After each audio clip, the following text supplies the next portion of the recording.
dudas tenemos también con nuestra salud mental. Seguramente todos tenemos alguna cuestión que resolver y es por eso que siempre recomendamos asistir a un o una profesional. En el caso de hoy, recurrimos a una amiga de la casa para que intente ayudar a todo este grupo que por ahí viene para atrás. Cascoteado. Cascoteado. Así que la saludamos, que ya está con nosotros para hablar de salud mental, de mambitos, de fobias y un montón de cosas. La licenciada Rocío Sosa, ella es psicóloga y está hoy del otro lado. Hola, Ro, ¿cómo estás? Bienvenida. Hola, Buenas. ¿cómo andan? Muy bien. Bien. Bueno, más o menos, qué sé yo, no sé si bien. bien. Es un decir, claro. Es una forma de decir las cosas como, bueno, estoy bien, qué sé Claro, yo. sí. Bueno, ¿cómo andás vos? Lo dijimos, ella tiene su podcast que se llama Psiconectados, que lo pueden encontrar en Spotify y en todas las plataformas. Es un podcast creado, bueno, inicialmente fue, ahora si querés nos puedes contar un poco más, pero lo armaste hace algún tiempito atrás y le dimos ahí una vueltita para que forme parte de la familia también de los podcasts de Grama al principios de año, ¿no? Sí, a mí lo que me pasaba con el podcast es que, bueno, yo quería como transmitir un poco el psicoanálisis en criollo, lo cual es muy criticado eso, porque el psicoanálisis es tan complejo y hay cosas que realmente no se pueden decir en criollo, así que hay cosas que yo me salteo, pero bueno, quería un poco transmitir eso, como que deje de ser algo pura y exclusivamente de los profesionales de la salud mental.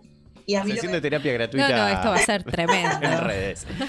Bueno, si querés, no sé, Ro, contanos un poco qué son las crisis, si es esto de que es Bien. crisis igual sinónimo de crecimiento. Ujú.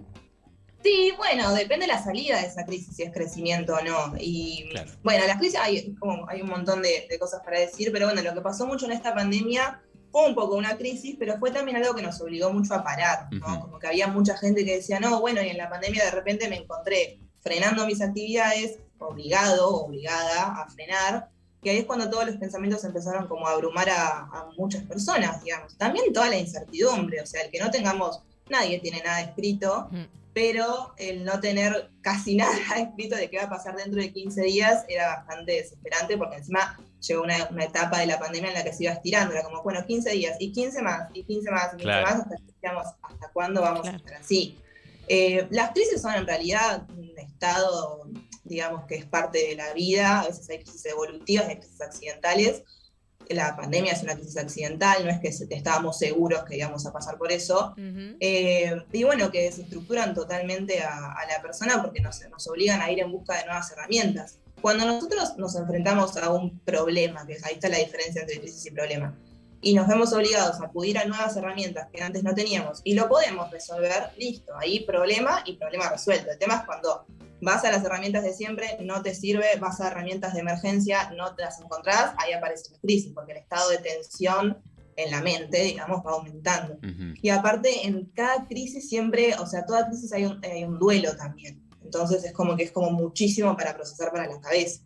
Y es lo que pasa también en todo lo que vos decís de la edad, y bueno, la adolescencia es un tipo de crisis, el pasaje de, digamos, de toda esa, el cambio de cuerpo. O sea, en la adolescencia se duelan un montón de cosas, se duela, no sé, el cuerpo, se Claro. duela empezar a desidealizar a las personas que nos criaron, ¿no? Como que cuando uno es chico es como que, viste, las personas que me criaron son lo más grande que hay, seguramente nunca se ponen tristes, nunca les pasa nada. Sí, no son Y humanos. después, claro, es como que no son humanos y después empezás a desidealizar, pasa con las parejas también. Pero también hay una cuestión que me parece que va de la mano con estas palabras, crisis y pandemia, que es la cuestión de lo remoto, de la conexión, de esto a lo que estamos asistiendo ahora, justamente a causa de la pandemia, pero que un poco también nos atravesó en lo laboral, en cuestiones educativas. De repente toda la vida, ¿no? se volvió, se volcó a un Zoom, a un Meet, ¿no? A una conexión.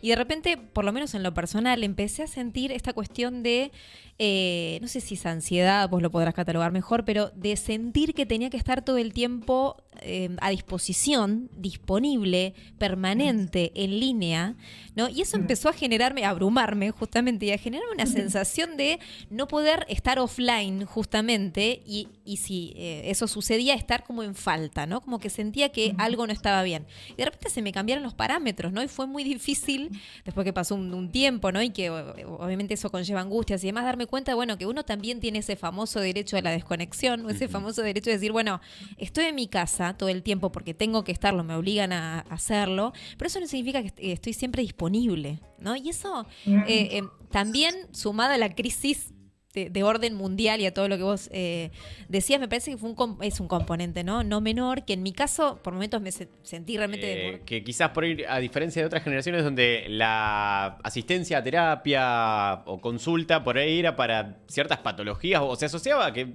en criollo tenías que estar loco para ir al psicólogo, a la psicóloga. Sí, sí.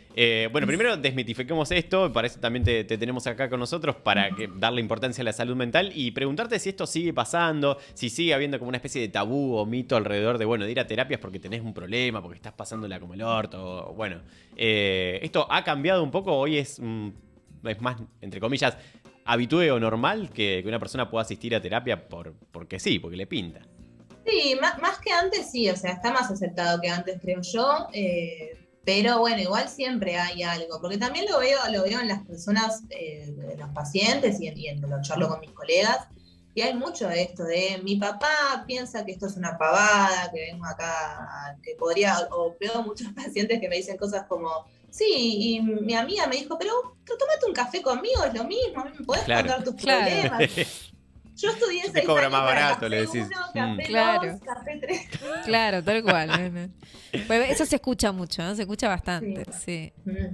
Sí, pero Rocío Sosa, no la licenciada. Uh-huh. Sí, ante tanta carga, ante tanta escucha de esto que venimos hablando, ¿no? Bueno, el trabajo terapéutico en sí, pero ¿cómo hace Rocío, si la persona, no ya la profesional, quiero decir, para, no sé, descargar, para no cargarte, ¿sí? de toda esa angustia, todos esos problemas? ¿Cómo lo sobrellevas vos o cómo lo sobrelleva un profesional en general? Pero particularmente quiero saber vos, tu caso.